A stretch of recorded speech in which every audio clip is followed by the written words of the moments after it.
Hello. Hey, Lydia! Hello! So nice to see you again. Hi. It's so nice to see you. Okay, welcome. So this is Lydia. She's from last year, but she's this year too. So let's see if I remember. It is Laura, Rodrigo, Mohamed, Abu, Pablo. Okay, Lydia. Perdón, David y Eliana. And then there's another girl, the last one that is online, that is Raisa Venuska. Can you please activate the camera so we can see? No está. No. Okay, so then you need to send us a summary of today's lecture then since we graduated. Okay, see you next week. Okay, bye. Hasta luego. Okay. Hi, hello. Hello, Professor Wood. Hello, can you hear me? Yes, we can hear you. Yes. Wow, it's so great to see you. You look so great. You look younger. You look younger than last year, actually. How are you guys? Hello. So say hi to Professor Wood. Hi. Okay. So he is a former dean in a Chinese university, and he's currently working. What is the name of the university that you work in currently? Oh, sorry. My university is Hubei University of Arts and Science. Exactly.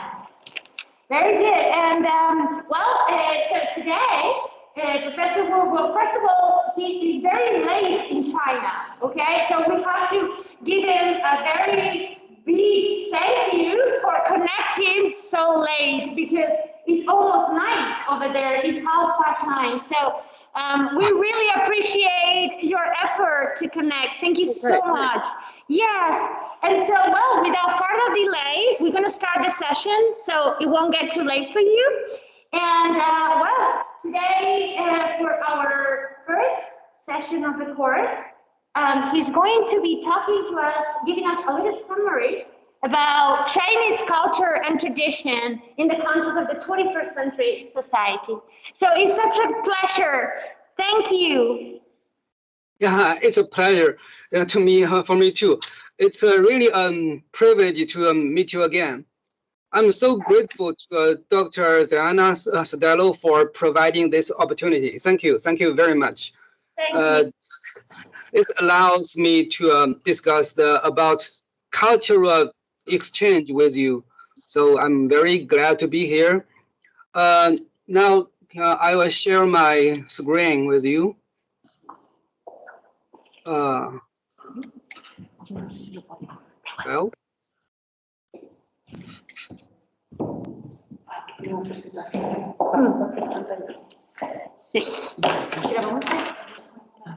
This one. Can you see my screen now? Do you see my? Yes. Am I sharing my screen? Yes, perfect. We can see it. Yes. Okay. Well, the Spring Festival in China, the Spring Festival has just ended several days ago. This is a festival with the history of thousands of years, and it is also the most important festival in China. However, one of the interesting things is that when this festival is getting more popular in all corners of the world, its name has caused some kind of controversy lately. In the United States, most of the media tend to call it the Lunar New Year instead of the Chinese New Year. This change has even led to disputes between some Chinese and other ethnic groups. I have no intention of commenting on this debate, but this situation does show that traditional Chinese culture has an increasing influence in the contemporary era. The transformation and the development of Chinese traditional culture is the theme of my discussion this time. So the title of my lecture today would be Chinese Culture and the Tradition in the 21st Century. And there are four parts of my lecture. Part one is about Chinese culture and tradition. Part two, the loss of confidence in Chinese culture. Part three, the new development of Chinese culture in the 21st century.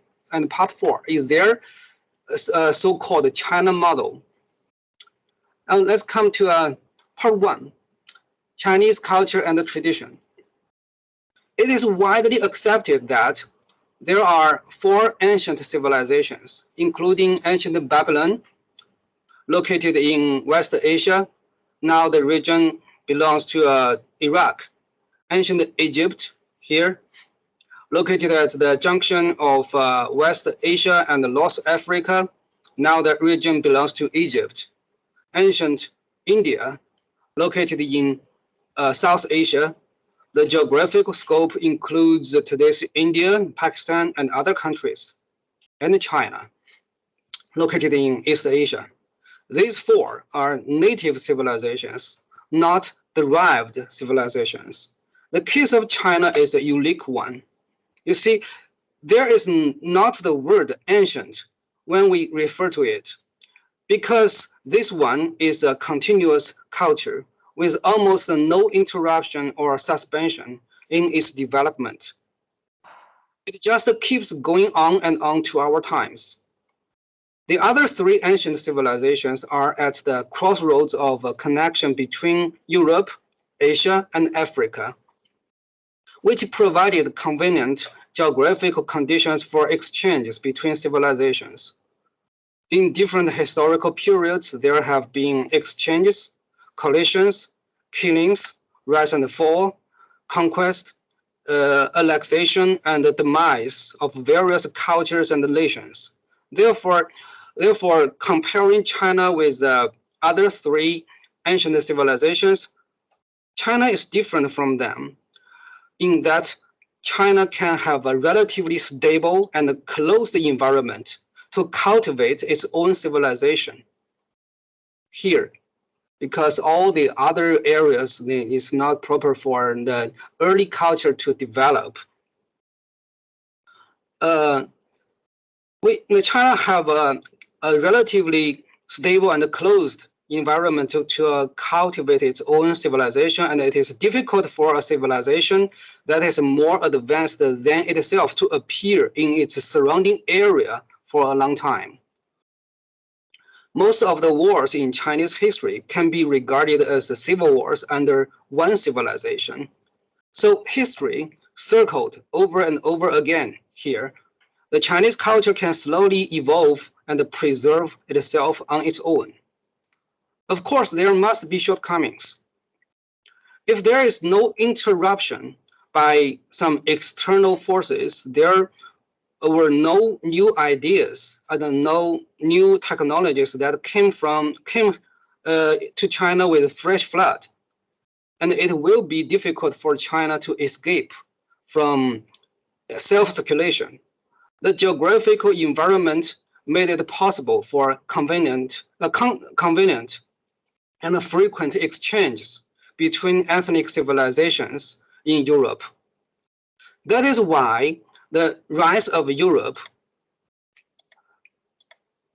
here. That is why the rise of Europe, the Industrial Revolution, and the great geographical discoveries are not surprising or accidental in Europe at all. In China, the development was so slow in the feudal ages that it missed the Industrial Revolution and fell behind the Western world. Since the mid-19th century, China went through a 200-year period of semi-colonization, an era full of humiliation, oppression, and suffering. What's more, the geography shaped national conservatism of China. The Chinese civilization as an agriculture civilization originated from farming. It means that in ancient China, no matter how much effort you spend every year, you still depend on the weather to survive. In the face of unpredictable floods, droughts, and other natural disasters year after year, there is no possibility to resist. You can only pray for God's mercy. So in China, there is an old saying, man proposes, God disposes. Moreover, most agricultural disasters like flood and drought are relatively slow and do not pose an instant and direct threat to people. So we can always survive, either by escaping or enduring. No matter what difficulties we meet, as long as we can carry on, we will think that it will be okay when we survive the worst part. We believed that as long as the green hills are there, one need not worry about firewood. Over time, the Chinese nation has gradually developed a national character of forbearance and obedience. In the face of hardships, people are often patient, obedient, and would rather endure or escape rather than resist. Because you just cannot fight back. If it doesn't rain, you cannot beat the sky. You can at most raise your head to scold or swear, and then nothing will change. That is why Lu Xun, a prominent Chinese writer, once said, the Chinese people have always been submissive and good at enduring humiliation. As long as there is food to keep us from dying, we will not fight back. And we will only resist when there is not even a chance to survive as a slave. On the contrary, marine civilization is rebellious. You know, China also has a very long coastline, but coastal fishermen there, in China, have failed to produce any influential civilization. The economic style of marine civilization is overseas trade, not fishing.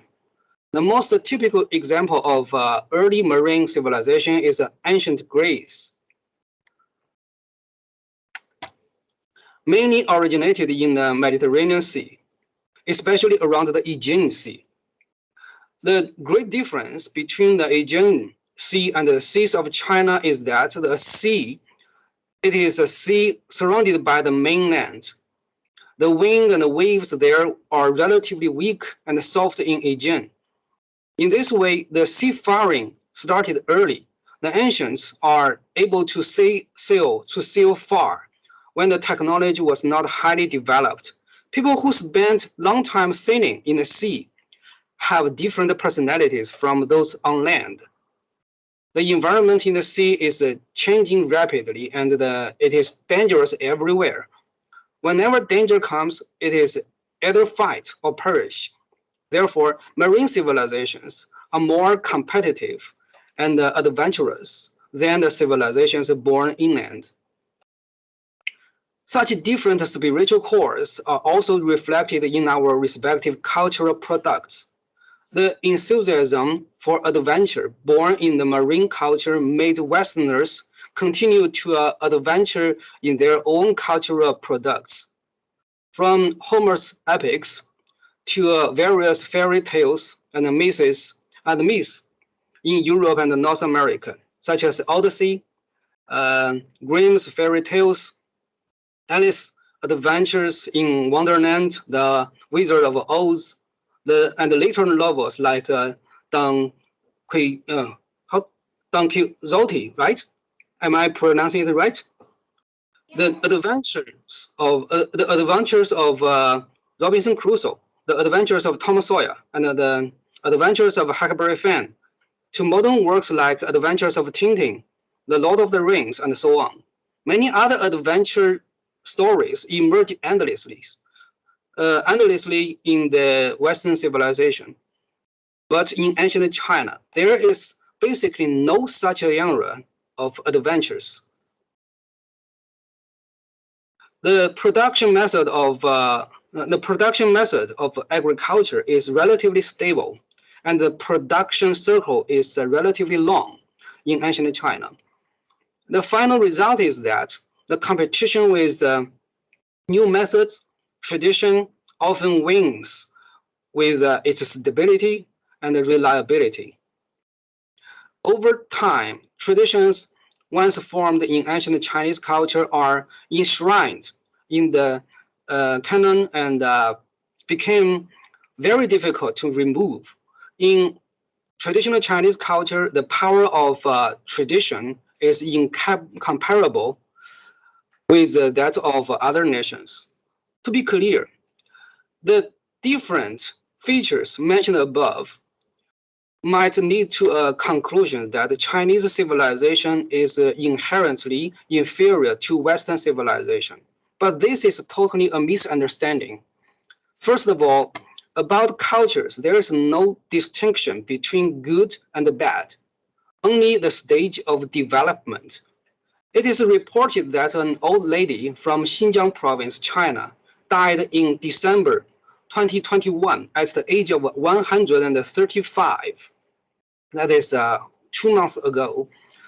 It is also reported that a college student in Beijing committed suicide out of love at the age of 20. You cannot say whose life is worth more, because there is no comparison between the value of two lives. It is just the same with culture.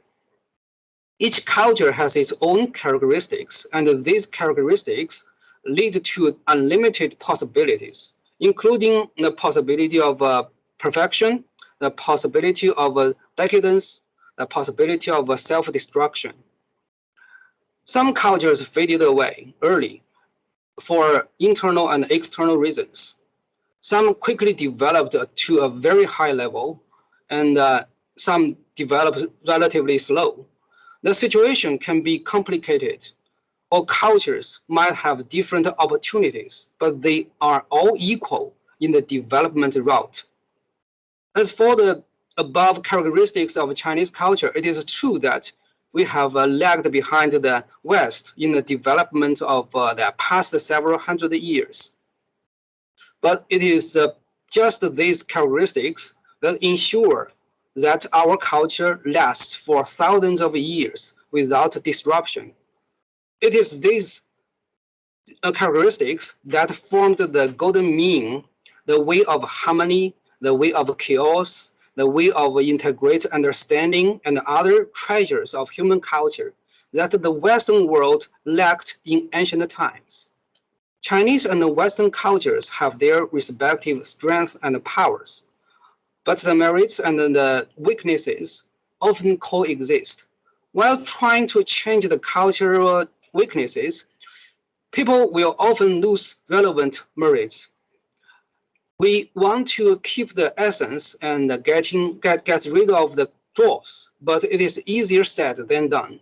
In cultural development, people cannot simply learn from each other's merits and make up for each other's weaknesses. Only through the exchange and collision of different cultures and a long period of painful adjustment can we embark on the road forward again. So let's go on to part 2, the loss of confidence in Chinese culture. How did we lose our confidence? The loss of cultural confidence of China began with the inferiority of tradition to the science and the technology of the Western world in the 19th century.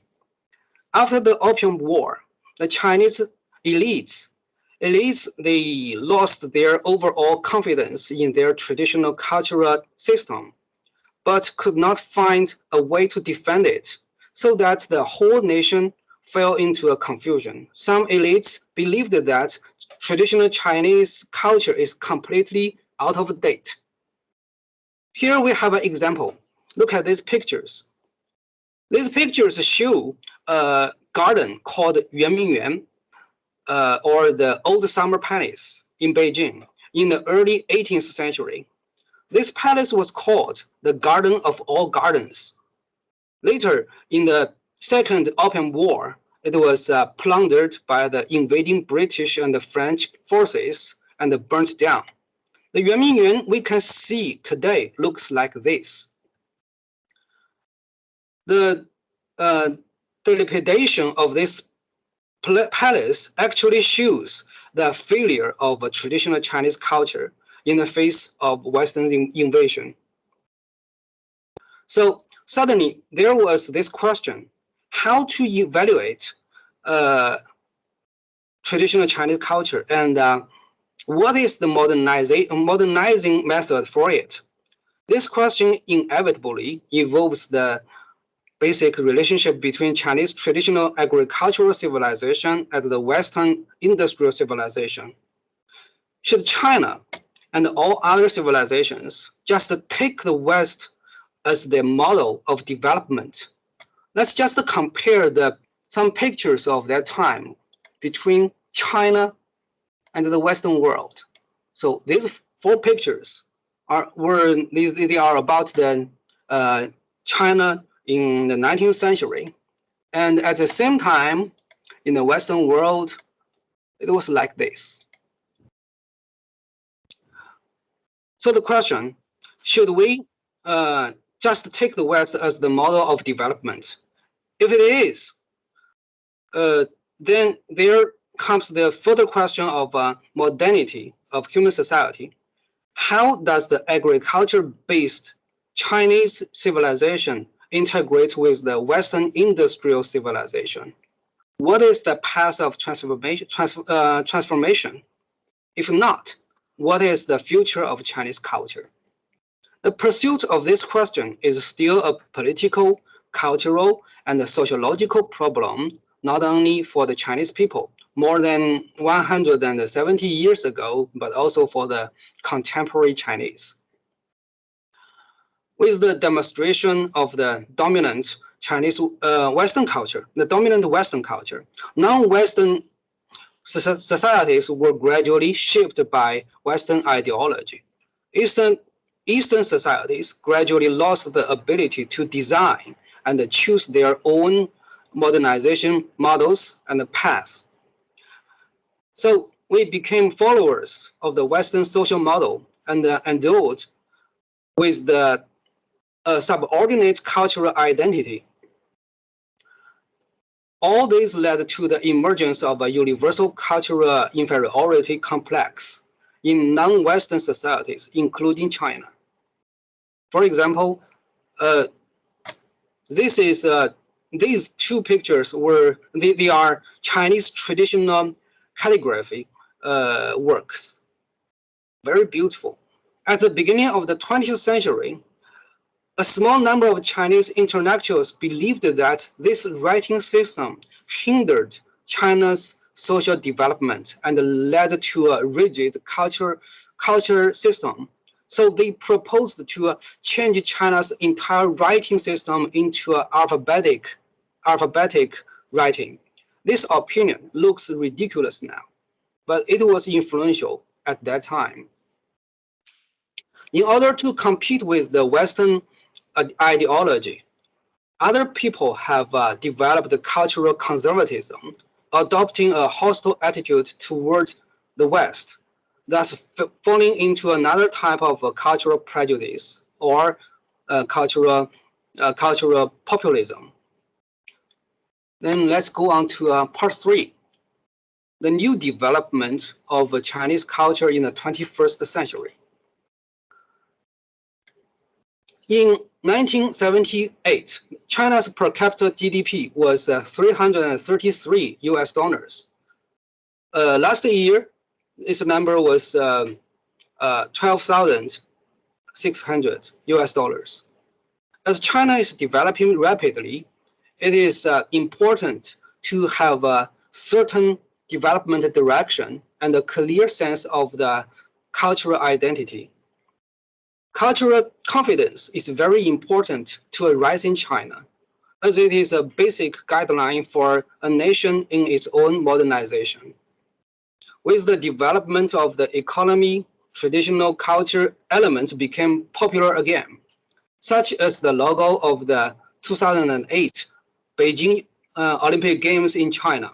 The mascot of the 2021 Beijing Winter Olympics, Bin Dun Dun, and more young people are wearing traditional clothing.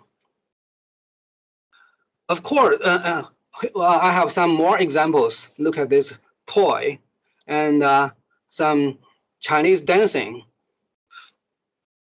Of course, these cultural symbols have been endowed with the new characteristics, the modern features, such as another one, the red packet. This culture in China, red packets in traditional sense are also called lucky money, which is money wrapped in red paper packets for children given by elders with best wishes during the Lunar New Year. Now it turned into electronic red packets on social apps with a new custom of snatching virtual red packets. Although these are only superficial cultural symbols, they still indicate a trend that the traditional culture which was considered outdated and backward has become more attractive in the new century. What is more important is the core part of the culture, which includes perceptions, views, beliefs, values, attitudes, tradition, history, and so on. The essential core consists of traditional ideas and especially their attached values. All these are abstract and invisible.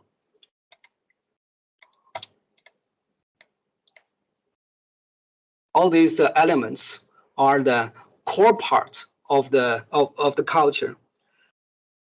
However, confidence in traditional culture cannot rely on these simple cultural symbols, but more on the understanding of the value orientation of traditional culture, as well as the confidence in the modernity and the future based on the traditional culture of the nation. Only with a high confidence can a nation balance the relationship between the extremes of inferiority and self-abandonment and conceit and arrogance due to external expression. China needs to take a moderate attitude and establish an integrated development system of inclusiveness and innovation. Before modern times, the cultural self-confidence of China was based on the traditions, with the farming civilization as its foundation, with the integrated harmony as its core. During the long history of over 2,000 years, the subjectivity of Chinese culture included 3 levels of mutual integration and absorption. 1. The self-sufficient economy of small agriculture and cottage industry, supplemented by small markets of commodity exchange. 2. The bureaucratic system. Bureaucrats are selected through examinations that is governed by the centralized monarchy, so that the imperial court decrees go directly to the basic level government and the spiritual world, composed of Confucianism, Buddhism, and Taoism, which is in harmony with the above-mentioned economic political structure. So these are 3 different levels. So traditional Chinese culture had characteristics quite different from Christian culture and Islamic culture. Compared with medieval Europe and other continents, the prosperity of East Asia for more than 2,000 years clearly demonstrated the virtues of Chinese farming culture, and therefore gave a nation a strong self-confidence. However, in modern times, Chinese culture has experienced a crisis of subjectivity under the impact of Western industrial civilization. The self-confidence has also dissipated. The culture of the Chinese nation in the 21st century is obviously no longer the traditional farming culture anymore, but a new culture that integrates traditional culture, industrial culture, and the latest achievements of social practice. This new cultural identity must include understanding of the relationship between Chinese traditional culture and the Western industrial culture, as well as the relationship between the evolution of spiritual levels and the practical achievements of contemporary cultural construction. It is a new subjectivity. It is a new subjectivity that transcends the subjectivity of traditions. It is in this sense that Chinese culture is both historical and contemporary, both national and global.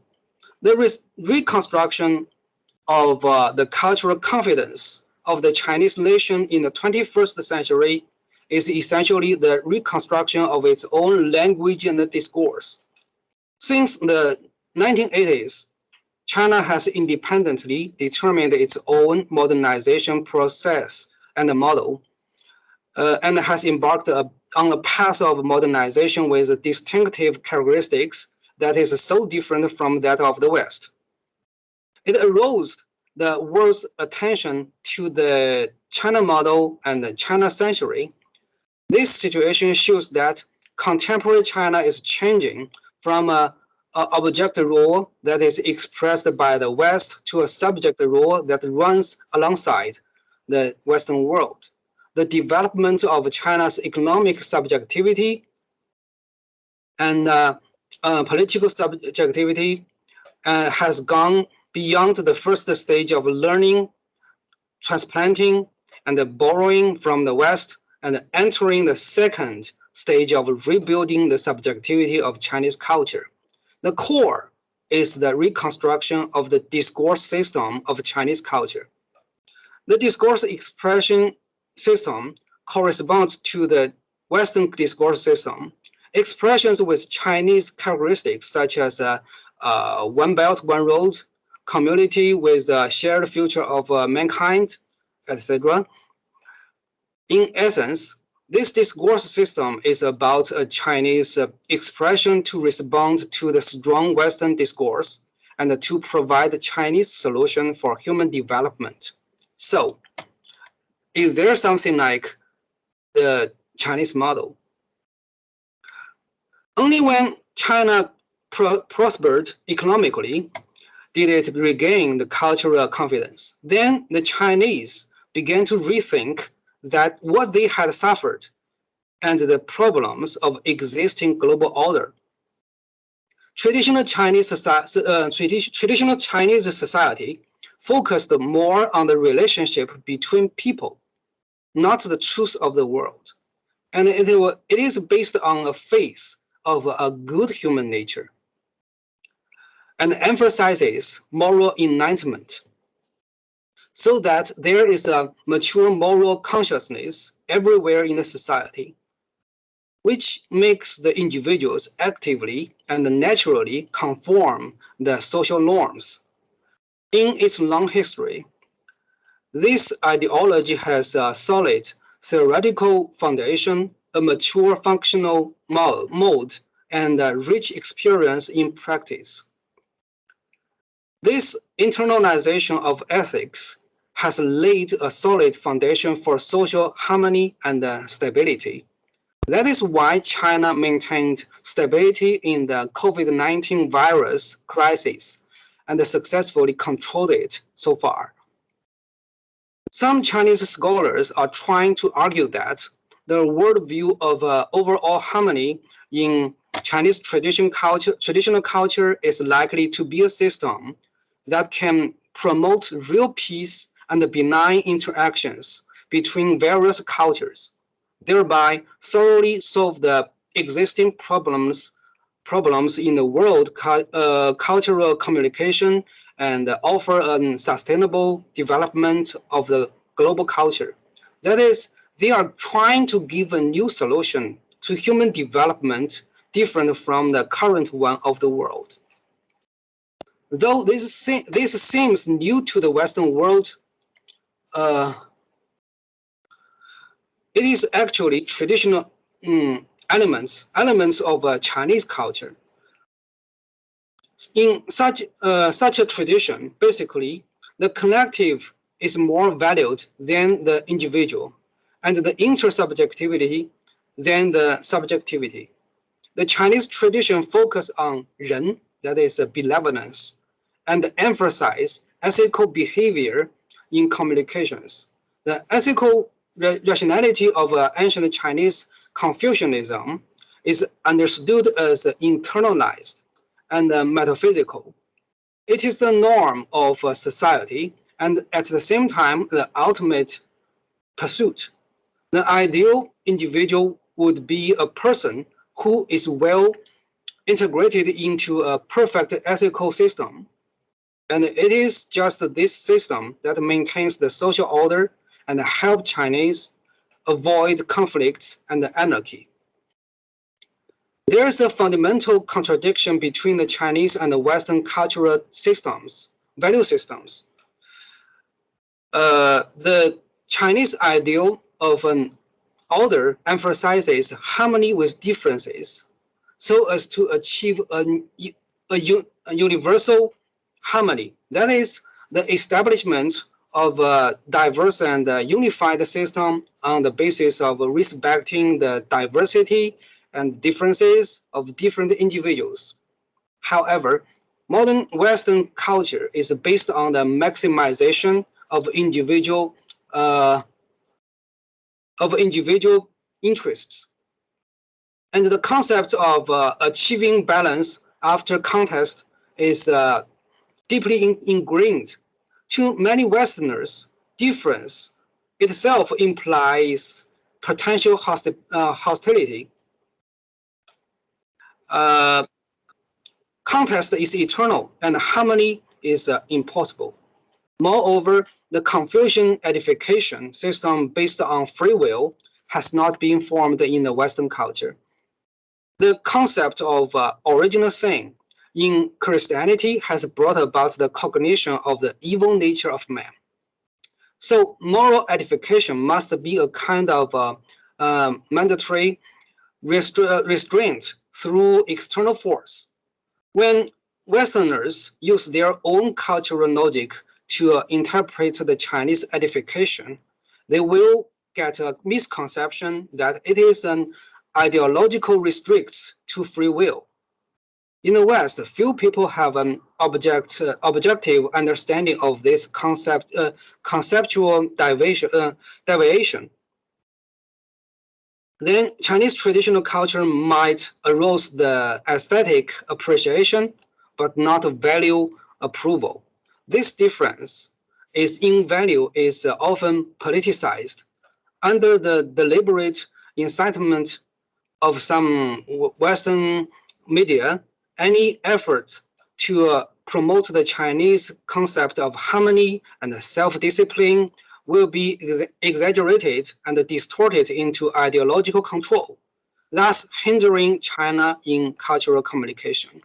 So, the Chinese government always promised that we have no intention to export the so-called China model, but while inheriting and carrying forward the Chinese cultural traditions, China will not be limited by cultural traditions, and it will try to inherit and carry forward the overall human culture with a broad mind and confidence in the future. We will see.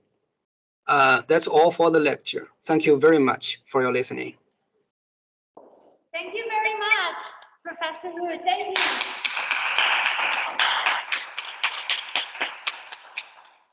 Thank you so much. Thank you so much. Forgive us because we're wearing masks here. So I hope you can hear me well. Yeah. Yes? Okay. Well, Thank you so much for your lecture. You are the first Eurasia lecture today, so we are really happy that we're starting this revision about Chinese values and Chinese tradition. Thank you so much for helping us to understand Thank you so much for helping us to understand, especially since, well, I guess many of you have not been to China. Have you been to China? You haven't. So, you know, for many students, it's also a first introduction firsthand. So it's really, we're really thankful for that. We are, I think you pointed out very important points here in your lecture. I would say the first thing was to clarify this process from an agricultural tradition to an industrialized tradition. I think you make the point that in this industrialization process, there is a lot of Western influence, right? So it's also give us perspective, right, on how both the West and the East, they came across together in order to, well, to move from agricultural to technical societies. I think the most important point here, because this process, it also echoes here in Europe, in Spain. A lot of our countries have gone the same process from agriculture towards industrialized. But I think the point here, and I would like to hear from you students, will be especially how we can achieve this universal harmony. And I think that that is the most important insight of your lecture, also to help these Eurasia students to understand this, right? In this universal harmony that you are talking about, here I think it will be important to clarify a little bit more the difference between collectivity and individuality, right? Because I think that that's really what is underneath, understanding the difference of an individual approach to a collective approach, right? And so in that line, any one of you would like to ask a question. Do you understand this difference between collectivity, individuality? What do you think? Do you have any questions for him? Not about that, but I would like to know more concrete. What kind of preconceptions do Chinese people have about Spanish people? Spanish. I don't know if Professor Wu knows Spanish. Spanish culture dogmas? Or maybe Mediterranean. Oh, Mediterranean, okay. Did you understand the question, Professor Wood? I'm sorry again. Can you repeat that question? Because yes. Yeah, it's talking about perceptions. If Laura wants to know if you can clarify what exactly is the perception about Mediterranean cultures. But you're talking about now or ancient times? Now. Now. Okay. The differences between. I'm sorry because the sound is a little. I cannot hear very clearly about the question. I cannot get the sound. Sorry because okay. Let's see. Maybe because of the internet. Yeah, maybe it's the internet connection. She wants to know what kind of perceptions or what kind of a stereotype are there in relation to Mediterranean cultures in or Spain? Are you talking about Spanish cultures? Is that what you're trying to say? Okay. Okay. Is a Spanish culture based on individuality in terms of Chinese perception? Is that what you want to ask? Individuality. Individuality, individual rights, except as opposed to collective understanding. Okay, that is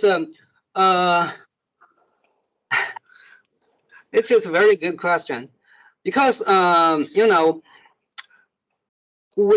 I have thought about this question because the Chinese traditional culture is based on agricultural civilization, and the basic unit of the production is family. But in the Western civilization, your culture originated from the Mediterranean.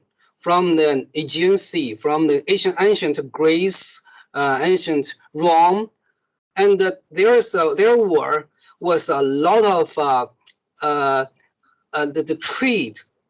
So when you have the marine civilization, which is based on the trade, it is so different because the production unit, the basic unit of production, is not families. It's not a family. You know, about the agriculture, you go out to cultivate. You go to the agriculture. You go to a farm. Go to the farm to work. The whole family can go there, and they have this division of labor. They can all go there. They can labor together, including the grandfather and the grandson. Even an old man of 70 years old, he can go farming with his family. But about the trade, even about the fishing, is so different. You need to go out into the sea. You need to sail. And when you go out sailing, it's not about the family cooperation. You cannot take your grandfather of 70 years old together with you to have the to go trade with others. That's so different. So based on this this civilization, we rely much more on our families, and when we have the products, we have the outcomes, the family will enjoy it together. But in the trade, it's so different. They are two different individuals. They bargain, they compete with each other, they bargain with each other, they contest, they even sometimes they fight against each other, and they will quarrel, and then they will have the balance. How much will you get? How much can I get? So the production method is based on individuals. That's why we have different understanding about what is more important in a relationship between people. So we think that if the whole family have the harmony and the whole family gets the benefits, and every individual will enjoy their parts. But in the Western world, it's so different. The individuals are most important. All these differences, I think, based on the different geographies, they all originated from the different production methods. So that's all for my answer. Maybe I'm maybe we'll have some further discussion on it. Yes. Okay. We understand what you're saying. We understand what you're saying in terms of historical main civilizations as the first map that you showed us about Mesopotamia, about Egypt. We understand that. However, in terms of economic production, I think that cannot be generalized, especially, for example, in Spain. There are a lot of, I mean, in Europe in itself, there is still rely a lot of in agriculture. So you're saying, I mean, the agricultural units is something that relies to Spain, many areas of Spain, for example. So in that sense, it's the same, right? The point here is that I do not have this mature understanding about the whole development of the culture in Spain.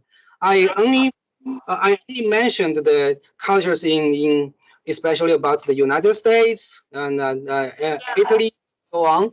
So I apologize if I made some. You don't have to apologize. You don't have to apologize at all. I guess also the reflection here, and this is a question that we'd like to ask you. Don't you think it's not so much about the agriculture or the industrial production, because in a way that can be applied to every nation. There is some nations I mean, there is agriculture and it's industrialization. Don't you think it has to do with, the main difference has to do with Chinese tradition being Confucian, which, as you said, puts the point on the good nature of humanity. Oh, as opposed to a Judeo-Christian religious mentality, which is common in Europe. Don't you think that the differences in understanding collectivity, individuality, have to do more with religious mentality? Because Judeo-Christian mentality, human nature is not good. Human nature is sinful, you know, as opposed to the message that you're saying of your culture, Confucius, human nature is good. So don't you think if there is a clash in terms of understanding different conceptions of human nature or family, because family is very important for Spain. Yes or no? Family, super important in Spain. For us, family first. Family first. No? This is something very interesting. By the way, every culture. I mean, if a culture is based on the if a civilization is based on the farming, agriculture, then this nation will emphasize the importance of families, including Spain, China, including the United States. Yeah. But if this nation is not based on, their economy is not based on agriculture, there will be different. For example, the ancient Rome and Germany and so on, they will not take the family as that important.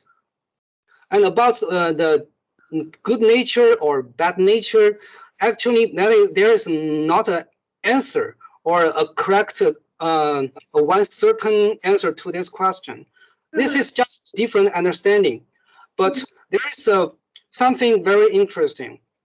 That is, in 2008, there were two different disasters in China and the United States. In China, there was a very, very serious earthquake in Sichuan province. Tens of thousands of people died because of that earthquake.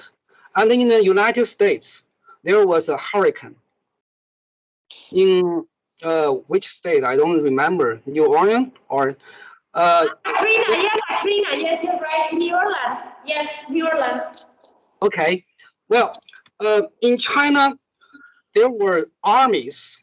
The government sent armies there, and one thing very interesting was when the government failed, the transportation failed, the electricity, the power failed, the water supply failed, and we cannot get there to the disaster, to the people who suffered. Oh. But there was no chaos. No. Everybody just keep the order automatically, naturally. There was no crime, no crime there, and they just take care of each other. But in the hurricane in the United States, after the hurricane, there was no order. So there was this joke.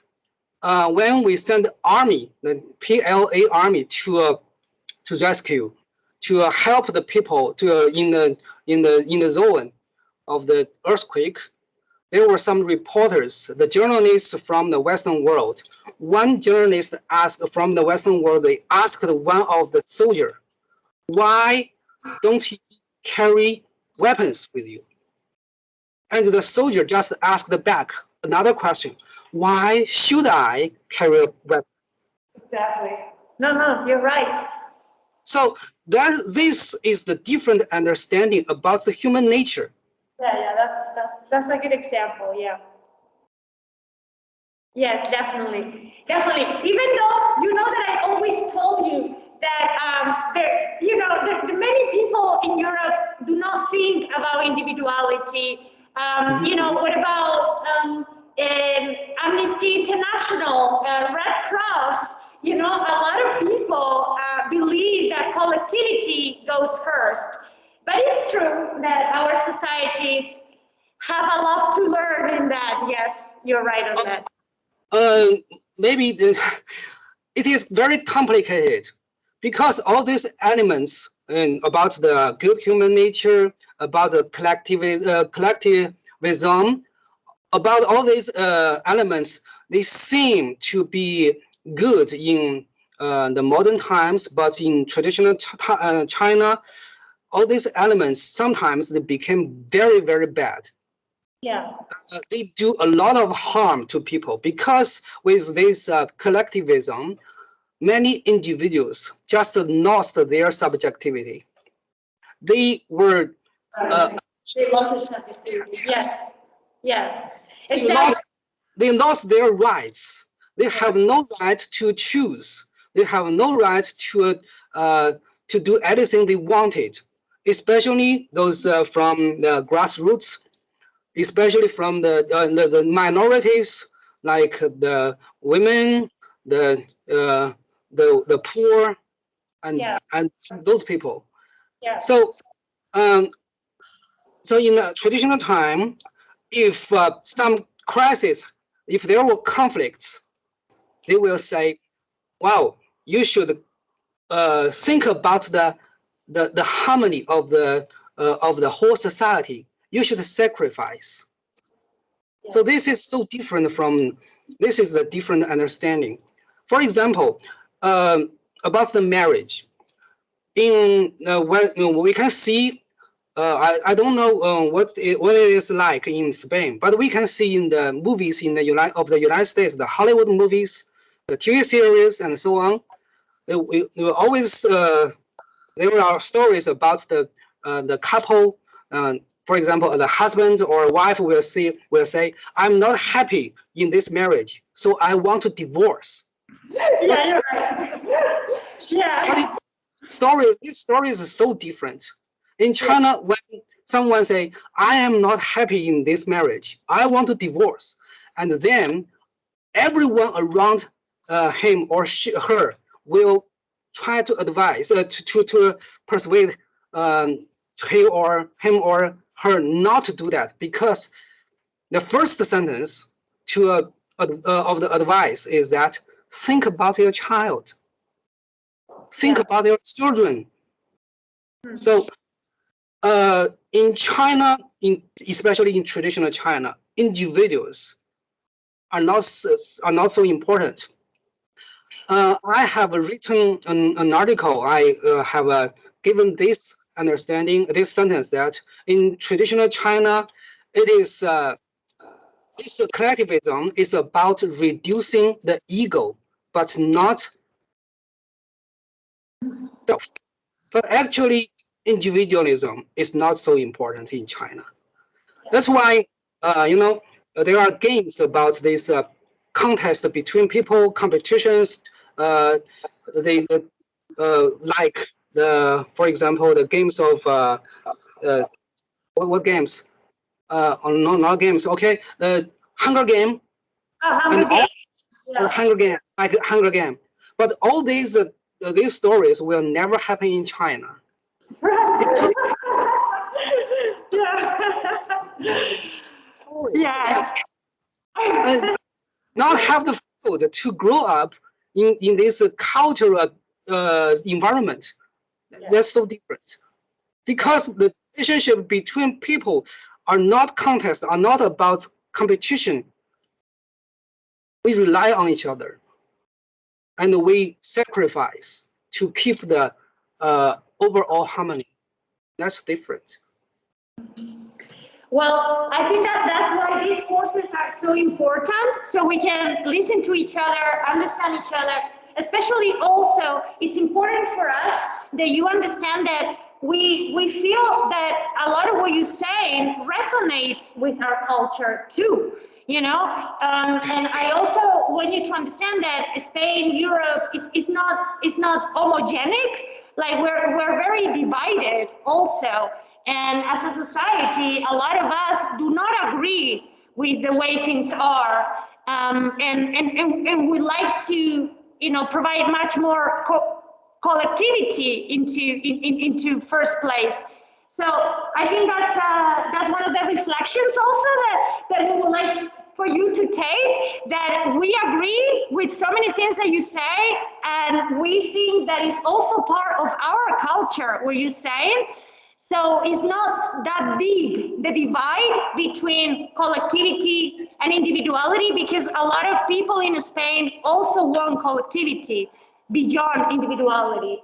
And I think that's the biggest message that we also want to give you today before we go, that we have much more in common, and that we look at values and we look at future in a lot of similar ways, as you have said. And I think that's a good way to say goodbye to you today. Like, we have so much in common. And of course, I agree with you that a lot of people nowadays just get divorced like you know, a free ticket. But not all of us think the same. You know, I think traditional values are universal in a lot of ways. Okay. I don't know if you want to say goodbye or anything else to him. Last comment? Something? David, I think. David. Oh, sí, David, es verdad, David, I almost forgot. David, your mic. Deactivate. Okay, Professor Wu, one more question from David. Okay. I would like to a question about, is it mandatory for youngsters to go to army in China, or it depends on the regions of China? I'm sorry, I didn't get your question. I don't follow you. Sorry. Is it mandatory for youngsters to go to army? Because in some countries, it's mandatory. For example, right now I'm residing in Cyprus, and for youngsters here, it's mandatory to go to army. So I would like to know if. Oh, I didn't. Many of them, I have all my classmates, all my friends, they don't go to it because we do not have this mandatory. It's not a duty. It's not something you must do. In Korea, it is. In the Taiwan, this zone, when we say that it is our province, but there's some issues. In Taiwan, it is. In Japan, it is not. In China, it is not. Actually, we can freely choose our what we want to do after we graduate from the middle school, high school, and so on. We do not have to go to the army. We do not. Okay. It is not something we must do. Thank you. Thank you.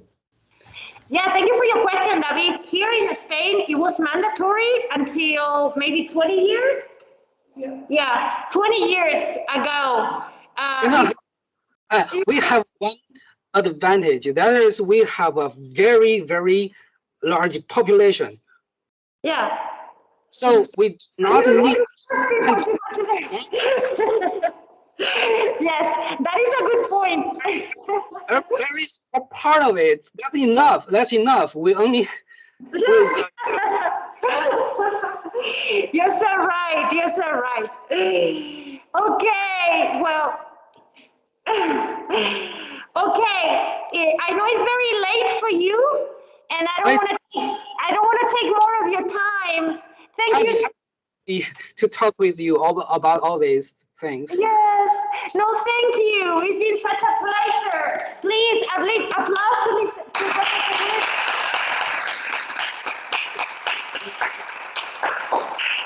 So thank you so much. We will be in touch, and well, we send you a big kiss here from Spain to you, full of collectivity. A kiss full of collectivity to you, no individuality.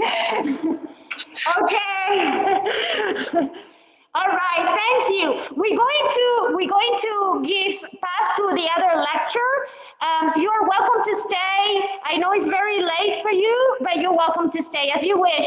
Okay. Thank you. Thank Okay. you. Thank you. We'll be in touch. Thank you. Yeah. We'll be in touch. See you around. See you around.